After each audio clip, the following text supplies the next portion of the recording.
ഇന്ന് നമുക്ക് മേൽസ്ഥായി വരിശകൾ എന്ന പാഠം പഠിക്കാം. മേൽസ്ഥായി വരിശകൾ, ഈ വരിശകളിലും 3 കാലങ്ങളിലാണ് സ്വരങ്ങൾ പാടേണ്ടത്.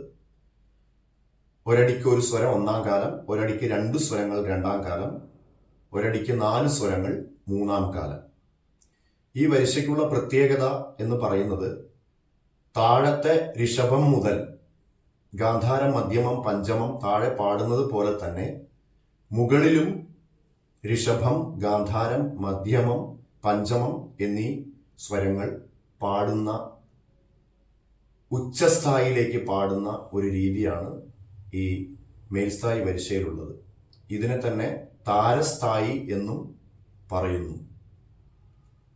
മേൽസ്ഥായി വരിശയിലുള്ള സ്വരം പാടാം. Sa